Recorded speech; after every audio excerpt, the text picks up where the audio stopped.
Olá a todos, sejam muito bem-vindos a mais um episódio do nosso podcast Com Base em Quê? O tema de hoje é para falar de due diligence. Você sabe o que é uma due diligence? É um tema que está na moda, principalmente quando as coisas não vão bem. Desde operações de M&A até investimentos, compra de ações, debentures, enfim. Due diligence é uma palavra que cabe em diversos cenários. E quando as coisas não dão certo, a primeira pergunta é: foi feita a due diligence? Eu estou aqui para falar sobre esse tema com Rodrigo do Flow, advogado, e Lucas, advogado, e cada um tem uma experiência diferente, com um foco diferente no tema de due diligence. Rodrigo, começando com você, para o pessoal que está nos ouvindo aqui, está nos assistindo, né? Como é que a gente pode explicar o que é due diligence, para que serve, como que é utilizada, para dar uma contextualizada aqui para o nosso público? Vamos lá, um abraço. Obrigado, Renato. Lucas também, vamos lá. Acho que o primeiro ponto aqui é falar muito em relação a por que a due diligence é importante. O que quer dizer due diligence? A tradução literal, né, é devida diligência, ou seja, em relação a algum terceiro, alguma parte interessada, faria-se a devida diligência com algum escopo determinado. Esse escopo da due diligence que é o principal aspecto, ou seja, para que se deseja fazer uma due diligence, né? Para que se deseja esta diligência? Diligência em relação ao quê? Com qual finalidade? Com qual objetivo? Eu diria que esse é o principal aspecto a ser considerado em relação à due diligence, que pode ter uma série de funções, finalidades. Pode ser em relação à compra e venda de uma empresa, pode ser em relação à contratação de fornecedor, pode ser em relação a algum prestador de serviço, pode ser até em relação a alguma pessoa que estamos considerando que seja contratada pela empresa. Então, a due diligence nada mais é do que um meio de você ser minimamente diligente com um escopo pré-determinado para se avaliar o que aquela pessoa, entidade, enfim, tem ou não de bom ou de ruim, né, aqui em termos leigos, mas é meio que assim, vamos ver como que essa empresa, essa pessoa está minimamente estruturada para daí tirarmos as nossas próprias conclusões a depender da finalidade. Não sei se o Lucas concorda aqui, o que você acha, Lucas? É isso aí. Eu acho que no dia a dia o que as pessoas mais veem, né, pelo menos grande parte das empresas, são realmente essas diligências ou para contratação de fornecedor, ou até o fornecedor já foi contratado para verificar se ele ainda tem e ainda segue os critérios que a empresa em algum momento definiu para que aquele fornecedor possa realmente continuar atendendo a empresa, né? Então, no dia a dia das empresas, o mais comum, pelo menos que a gente vê aqui, são essas diligências contratuais, né? Até porque não é toda empresa que passa em algum momento por investimentos ou operações de compra e venda, mas a contratação de fornecedores, isso é uma coisa usual. Então, empresas que ainda não têm processos estabelecidos de diligência para fazer verificação se aquele fornecedor pode ou não atender os critérios da empresa, tem que implementar, né? Eu acho que a gente vai falar um pouquinho também sobre isso hoje. Muito bom. Eu estava aqui lembrando de algumas situações. A gente fala muito para o mundo corporativo, né? E aí, quando tem aqui essas palavras tipo do diligence, enfim, quem não é tão conectado nesse mundo e nos ouve, né, pode ficar com dúvida. Eu estava lembrando de algumas situações aqui que a due diligence é feita por nós, na nossa vida pessoal, e não necessariamente, portanto, apenas num contexto corporativo, né? Eu lembrava de algumas situações aqui, por exemplo, se alguém vai comprar um carro usado, né, toda a análise que é feita em relação a esse carro, por exemplo, quem era o dono, tem multa, não tem multa, tem tributo atrasado em relação a esse carro, foi batido, não foi batido, as revisões estão em dia, não estão em dia, né? Quando você busca o histórico do carro, busca informações prévias sobre aquele bem, você está fazendo uma due diligence, certo? Ou, em outra situação, quando você tem um filho, filha pequena, e vai fazer uma contratação de uma babá, por exemplo, né? E aí você pode ter, por exemplo, a ajuda de uma agência, né, de babás, e a mesma coisa acontece, você recebe informações prévias, você pede contato de antigos empregadores para saber como que era a pessoa, como é que ela se comportava, como é que fazia isso, como é que fazia aquilo, né? Então, toda essa gama de informação que você pega a fim de saber mais sobre aquele bem, sobre aquela pessoa, sobre aquele ativo, enfim, sobre o que você quiser adquirir ou se relacionar com, isso é a due diligence, né? Qual que é a finalidade? A finalidade é você tomar uma decisão melhor, né, com as informações que você tem. Então, isso serve tanto no mundo corporativo, claro que numa dimensão muito maior, mas também na nossa vida pessoal, ou para comprar um imóvel também, que é muito importante uma análise dessa, né? Então, esse é o objetivo, é você pegar informações que possam capacitar você a uma decisão melhor, né? O seu processo de tomada de decisão fique melhor em razão das informações que você obteve. É nessa linha que vocês enxergam, é isso mesmo? Eu acho que é isso, Renato. Eu complementaria que a due diligence é importante, até conectando aqui com outros episódios, para reduzir a seleção adversa, ou seja, na fase pré-contratual, cada parte vai minimamente ser diligente no sentido de avaliar em relação à transação que se propõe ter, se aquela pessoa, aquela parte, enfim, está minimamente adequada ao que se propõe. Isso pode ter uma série de finalidades, né?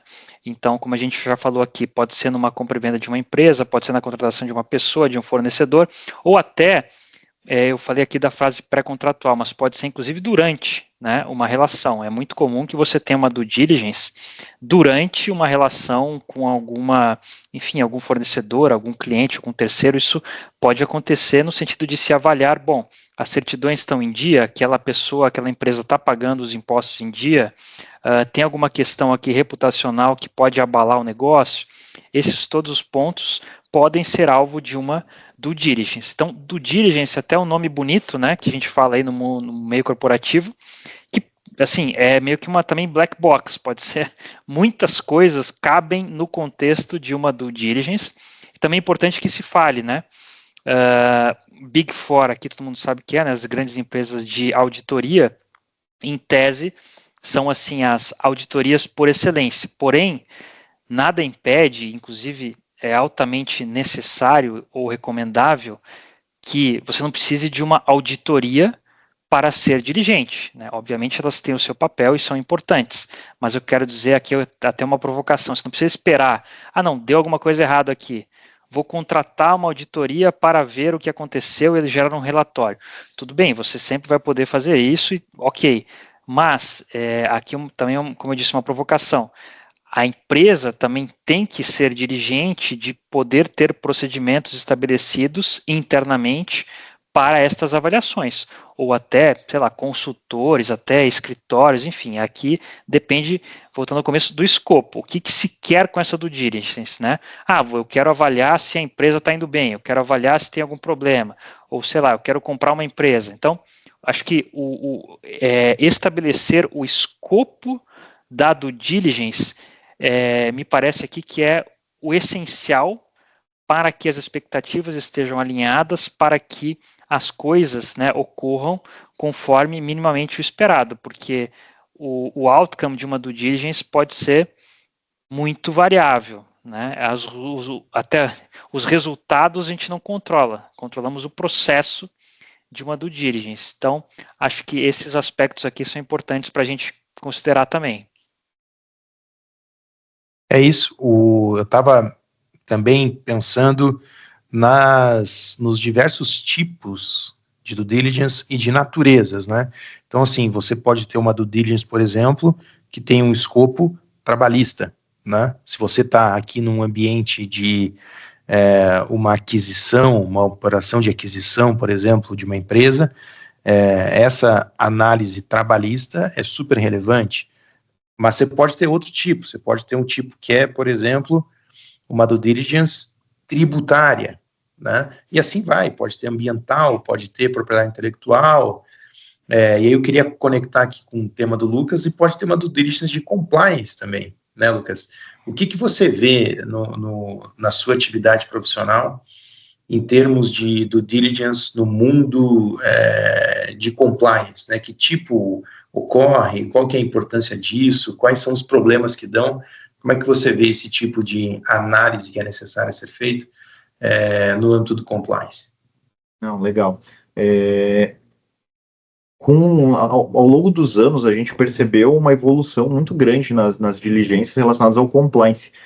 Muitas vezes, agora, hoje em dia já é mais, não é tão comum, mas no passado era muito comum a gente receber simplesmente um formulário para preencher informando se a empresa tinha ou não um documento, ou um procedimento, ou um responsável, né? Então era quase que uma diligência formal, unicamente formal. Eu tenho que fazer uma diligência, eu fiz. Eles me responderam aqui e falaram sim para tudo. Tá show, né? E a gente foi percebendo que as empresas, principalmente as maiores, começaram a perceber, olha, não adianta eu simplesmente perguntar se tem, não tem, se faz, não faz, eu tenho que pedir para comprovar. E nos últimos anos a gente tem notado que cada vez mais as diligências entre empresas, principalmente empresas maiores que estão ali contratando serviço de uma empresa talvez não seja tão grande, médio porte ou até pequeno porte, as exigências aumentaram no sentido de que eu não quero que tu me diga se você tem ou não, eu quero que você me comprove que você tem. Então, assim, no passado a gente via uma facilidade muito grande, parecia que eu simplesmente tinha que dizer sim para tudo, eu tô feliz, você tá feliz, tá ótimo. Mas eu acredito que foram acontecendo situações em que aconteceram problemas, foi verificado, mas foi feito diligência? Foi, ele disse que tinha, mas ele não tinha. Quem falhou? Ele que disse que tinha e, na verdade, não tinha? Ou eu que não exigi que ele me comprovasse? Então, assim, na prática, a gente vê uma evolução nos últimos anos, principalmente no sentido de uma cobrança maior para que a gente tenha que demonstrar, tá? E as demonstrações são cada vez mais rigorosas. Por exemplo, vocês têm treinamento da equipe referente a temas de combate a assédio ou até compliance? Temos, tá? Então comprova, tá? Então, assim, eu acho que isso tudo agrega, porque, na verdade, se a gente for ver, isso é bom para todo mundo. É bom para a empresa que está fazendo a diligência, é bom para a empresa que está recebendo, porque se ela não tem, ela vai evoluir, e é bom para os profissionais, né? Por quê? Porque se a empresa não tem, ela vai ter que correr atrás de alguém que realmente saiba fazer. Né? Então, nos últimos anos, a gente notou uma evolução muito grande no mercado, no nível que está vindo as exigências, né? Sim, eu lembrando aqui de algumas situações também, se a gente analisar algumas certificações, né, tanto no Brasil quanto no exterior, houve uma mudança significativa de alguns anos para cá sobre o nível de evidências que você deve submeter, né? Por exemplo, se você pegar a CGU, houve uma evolução enorme aqui no Brasil, né? Nas certificações conduzidas pela CGU, o nível de detalhe, o nível de evidência que você tem que submeter, inclusive em fases diferentes, né? Não é só você declarar que você tem tal mecanismo, por exemplo, de conformidade ou de governança, né? Você tem que submeter evidências de que aquilo que você está dizendo realmente acontece na prática, né? A mesma coisa com, enfim, certificações internacionais. Até se você pegar lá aqueles guidelines do DOJ, que é o Departamento de Justiça dos Estados Unidos, tem lá guidelines sobre o que os procuradores de justiça, por exemplo, os promotores de justiça devem analisar numa empresa em relação a programa de integridade ou de compliance, né? Então, tem lá um roteiro sobre o que deve ser analisado, né? E você vê que o roteiro é direcionado para a prática e não apenas, por exemplo, para sinalizações formais. Por exemplo, não tem código de ética, tem política anticorrupção, tem isso, não. Parte, né, das características do negócio, do tamanho do negócio, da área de atuação para ir saber se o que existia estava bem dimensionado ou não, né, e se era efetivo ou não em relação à realidade da organização, né? Então, a due diligence, para dizer isso, né, a due diligence não é apenas um checklist formal, né? Precisa ter uma análise, de fato, sobre a substância do que está ali declarado, né? De novo, a due diligence vai fazer você tomar uma decisão melhor ou pior, a depender do nível de análise que você teve, né? É para isso que basicamente serve. Agora, Rodrigo, existe diferença entre você ser alvo de uma due diligence ou você ser o autor de uma due diligence? Qual que é a diferença que existe aqui? Perfeito, e obrigado pela pergunta, Renato, e Lucas também pelos comentários. Acho que também só antes de responder, pensar um pouquinho no que foi dito aqui, né? Acho que, de novo, a questão do escopo é fundamental, porque vemos do diligence, por exemplo, de caráter, digamos assim, mais confirmatório, ou seja, as pessoas vão simplesmente preencher relatórios e formulários e dizer como as coisas estão. Obviamente aí tem uma fragilidade muito grande, né? Acho que o ponto Lucas conectando aqui é muito válido, de que hoje em dia, com tanta informação online disponível e acesso, é minimamente necessário que se vá além, né, de ler o que foi respondido em um questionário. Acho que, né, em compliance também, em todas as áreas de uma due diligence, isso está cada vez mais sendo necessário. Se as informações são públicas, disponíveis, online, gratuitamente, né, como é que você vai simplesmente confiar naquilo e não ver além disso, né, de novo, com pouco esforço. Mas acho que aqui, respondendo, Renato, sua pergunta, obviamente tem uma questão completamente diferente. Eu diria que, assim, se você está sendo alvo de uma due diligence, e aqui alvo até parece uma coisa, né, não sou alvo, mas assim, se você é objeto de uma due diligence, se a sua empresa está sendo auditada, digamos assim, né, no sentido amplo, colocar. Né, eu diria o seguinte: obviamente tem que ter absoluta boa-fé, né, boa-fé, que é um conceito geral de direito civil há milênios, que quer dizer o quê? Dar a informação necessária de uma maneira, né, dirigente, como o próprio nome diz, razoável. Então, você não ocultar informações, eu diria que é o principal.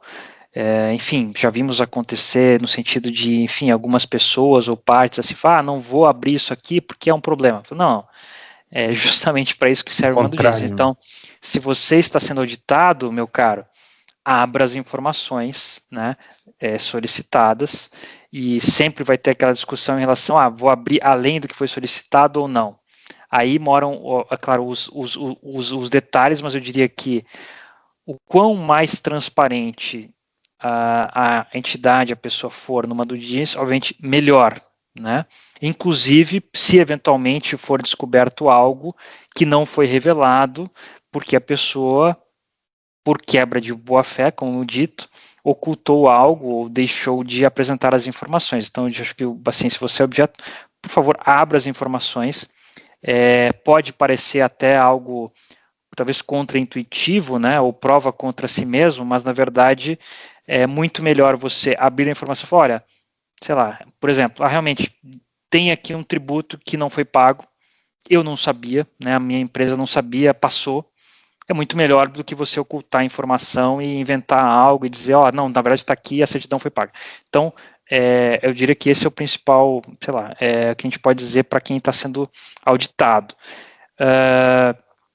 Obviamente, aí para quem, né, está efetuando uma due diligence, seja aí como um contratado ou uma empresa interna, e depende, claro, do escopo aqui, tem que ser, claro, diligente, desculpa, né, repetir essa palavra, mas realmente ir o máximo dentro do escopo, conectando com o começo, naquela diligência. Então, por exemplo, se você está lá, enfim, descobriu algo que parece estar, de alguma forma, uma informação nebulosa, acho que é muito válido minimamente pesquisar online. De novo, gente, estamos em 2026, não é 1990. Em 90 era mais difícil você ir num fórum, pedir uma certidão, demorava, ia lá, pagava papel, as due diligence, né? Nos anos 2000 você entrava numa sala cheia de papel e tinha que ver um.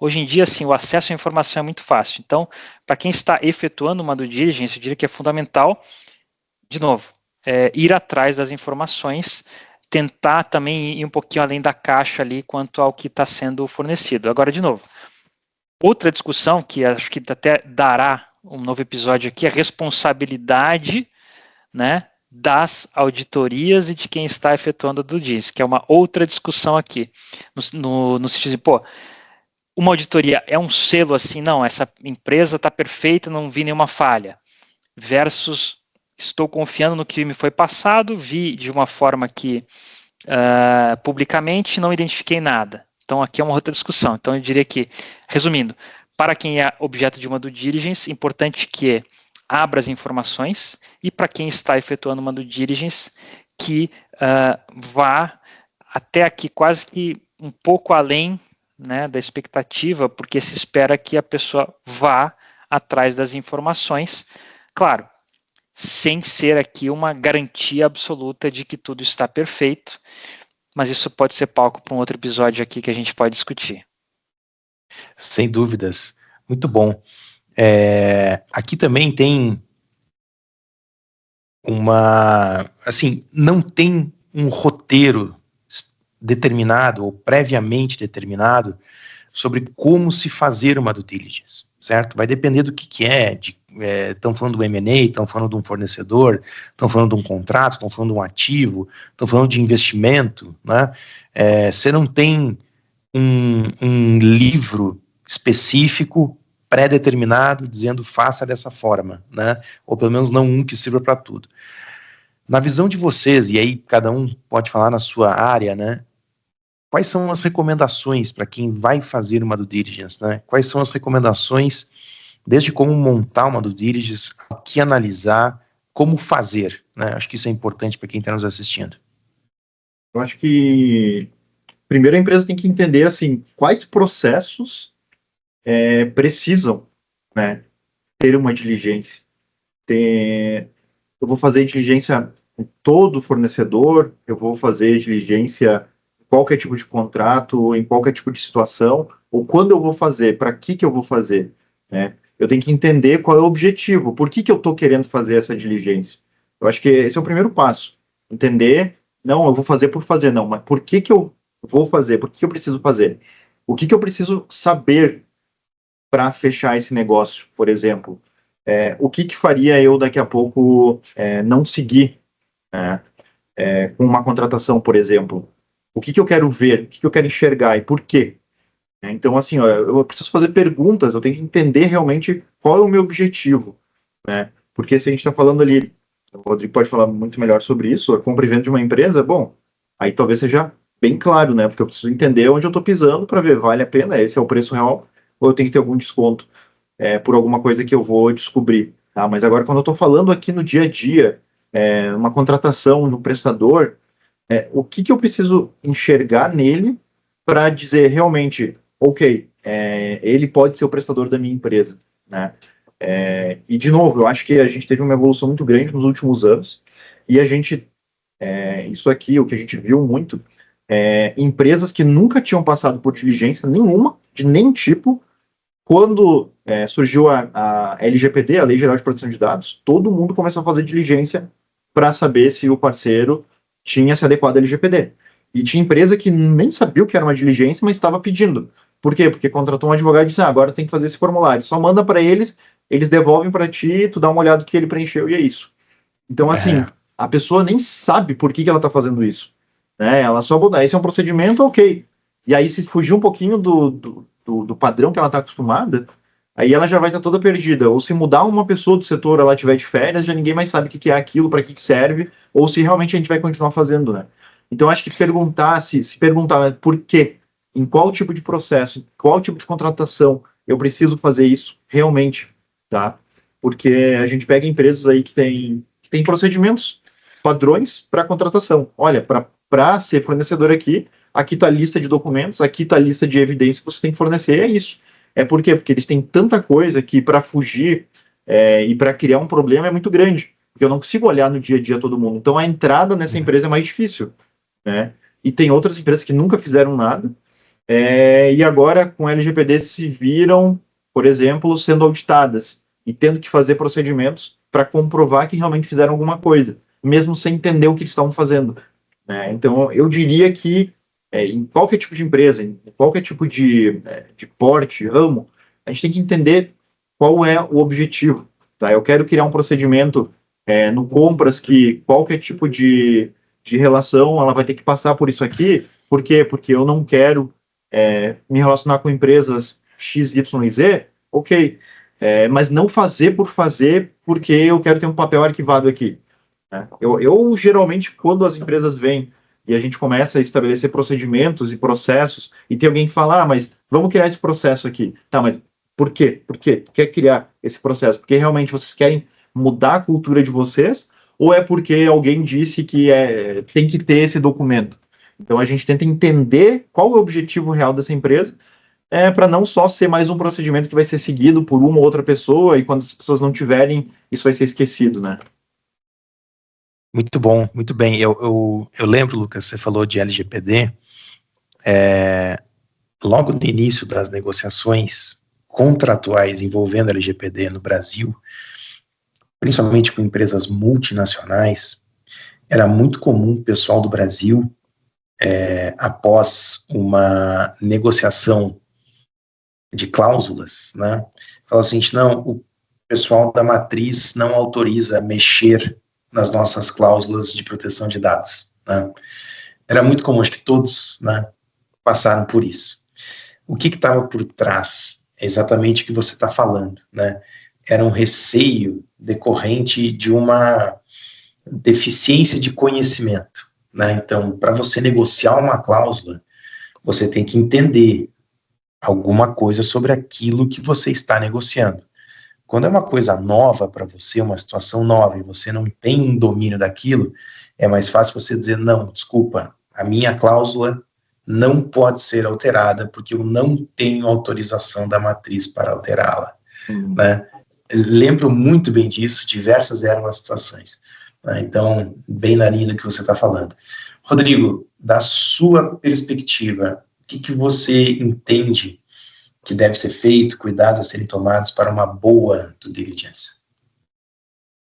Olha, aqui é chovendo molhado de novo, mas eu diria que primeiro alinhamento de expectativas, porque é muito traumático você ter uma due diligence em que a expectativa, por exemplo, era uma avaliação superficial, quando na verdade está se fazendo uma cirurgia na empresa, revisando todos os documentos, mundos e fundos. Então, assim, eu acho que o primeiro ponto é entender previamente ao início daquela due diligence, daquela auditoria legal, enfim, auditoria, qual for o escopo, né? O que se deseja, ou seja, a ideia é uma avaliação profunda daquela empresa, a ideia é um escopo direcionado, o que se propõe em relação àquela due diligence e o que vai ter em relação a isso. Vai ser um relatório, né? Um relatório vai ser gerado, isso vai ser decisão, vai ser uma base decisória para quê? Né? Para terminar uma relação com o prestador de serviço, para ter uma reorganização societária.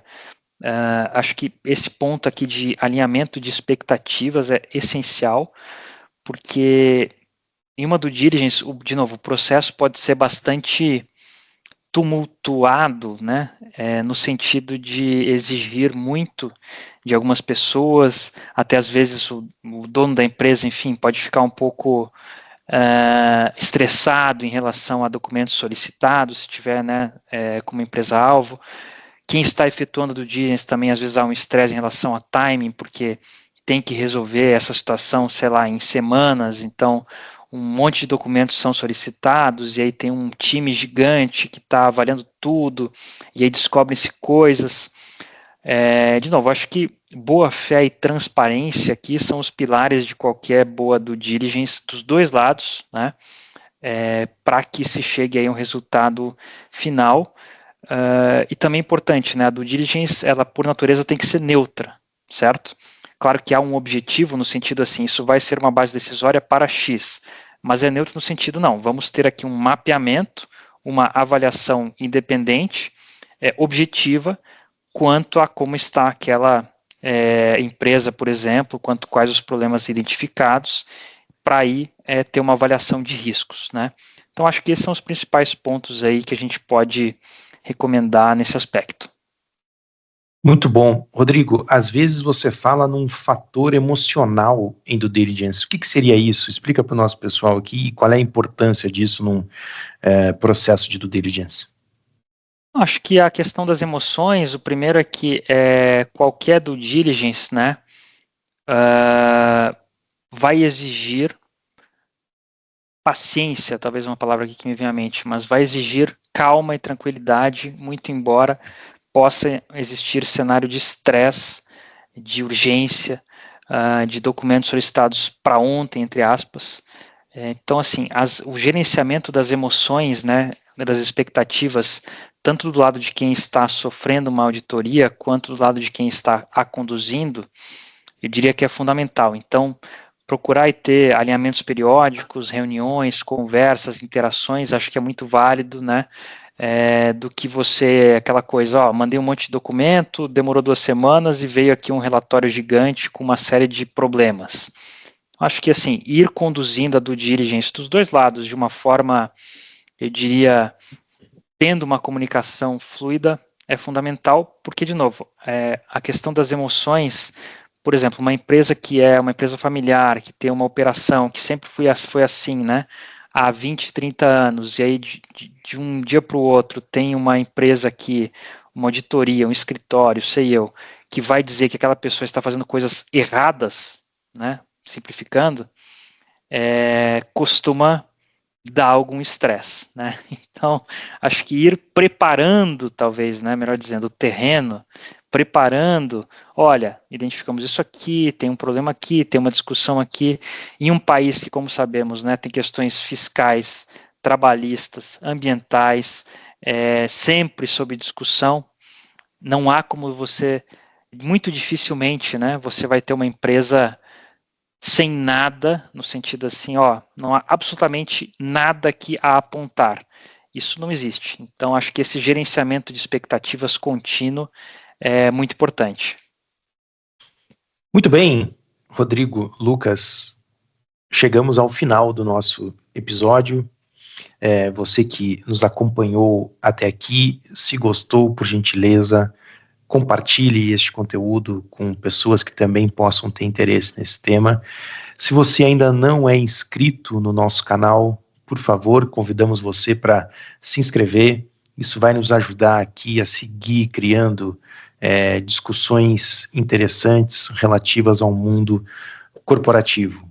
Agradecemos demais a participação de todos. Muito obrigado pela atenção e até o próximo episódio. Um abraço. Obrigado a todos. Até a próxima.